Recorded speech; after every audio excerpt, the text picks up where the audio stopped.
रायपुर में प्रसिद्ध लेखक और युवा साहित्यकार नीलोत्पल मृणा से एशियन न्यूज के ब्यूरो चीफ नदीम मेमन ने खास बातचीत की और इस दौरान उन्होंने अपनी रचनात्मक यात्रा, सामाजिक सरोकारों और साहित्य में बदलाव की आवश्यकता पर खुलकर चर्चा की है। नीलोत्पल का कहना है कि साहित्य केवल मनोरंजन का माध्यम नहीं बल्कि समाज का आईना है। जब तक हम उसकी असल तस्वीर नहीं दिखाएंगे, बदलाव की कोई उम्मीद नहीं की जा सकती।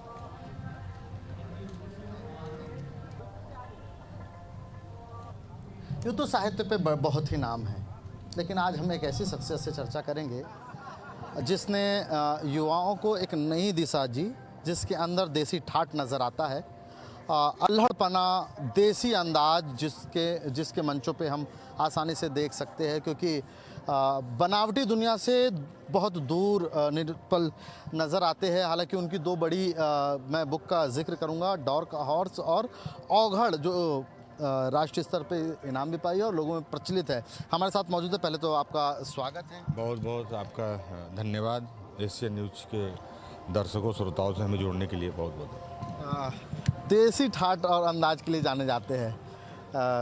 किस तरह से देखते हैं साहित्य को कि ये वक्त के साथ युवाओं में एक नई प्रेरणा के साथ नई कलम भी अब जो है लिखने लगे हैं, तो किस तरह से देखते हैं, कितना बदलाव हुआ है इन वक्तों में साहित्य? नहीं, ये एक अच्छी बात ये है कि किताबों के प्रति युवाओं का रुझान बहुत बढ़ा है इंटरनेट आने के कारण। तो वो जो रुझान बढ़ा है उसने नए लोगों को लिखने के लिए भी प्रेरित किया है। तो अब बहुत बड़ी संभावना के तौर पे मैं देखता हूँ कि हिंदी में लिखने वाले आ रहे हैं, क्योंकि पढ़ने वाले लाखों की संख्या में। ये बात, लिखने वाले बहुत है, पढ़ने वाले बहुत है, लेकिन नए लोगों में भी तादाद बढ़ी है, सुनने में साहित्य की ओर प्रति रुझान बढ़ा है। तो इसको कैसे देखते हैं और छत्तीसगढ़ में कितनी संभावनाएं? आप छत्तीसगढ़ देखिए, हिंदुस्तान में वही कहानी कही जाएगी जो गांव देहात कस्बों की कहानी होगी।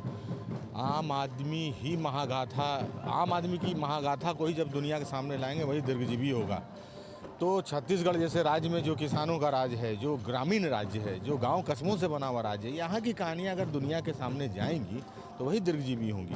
तो छत्तीसगढ़ जैसे, और मेरा जहाँ घर है, मैं इसी छत्तीसगढ़ के भूगोल से ही निकल के आया हूँ। मैं झारखंड बिहार से आ रहा हूँ। तो ये जंगल, ये पानी, ये नदी हमको उसी तरह से आकर्षित करता है जैसे वो आपका है, उतना ही मेरा है। तो बहुत ही उत्साहजनक स्थिति, और खास करके मैं यहाँ देख रहा हूँ रायपुर में जितने लोग हमें का चलन अब छत्तीसगढ़ में बढ़ा है, युवाओं में भी बढ़ा है। हालांकि बड़े आयोजन अब छत्तीसगढ़ की ओर रुख कर रहे हैं। अभी तक जो हमने 4 साल ये कार्यक्रम किया है, उसमें जो सबसे ज़्यादा भागीदारी है वो रायपुर में हो रही है, छत्तीसगढ़ में हो रही है। कुछ हमारे नौजवानों को सुना देंगे? मेरे पाँव के नीचे धरती है, सुल्तान तेरा इकबाल नहीं, हमसे क्या जागीर छीनोगे, हम तुम्हारे मनसबदार नहीं। छत्तीसगढ़ के युवाओं को क्या हम आखिरी मैसेज देना चाहेंगे साहित्य? यही युवाओं को मैसेज है, अपने आसपास की दुनिया पर नज़र रखिए और उसको दर्ज करिए, अपना इतिहास खुद लिखिए। जिंदाबाद, जय हो, जय छत्तीसगढ़।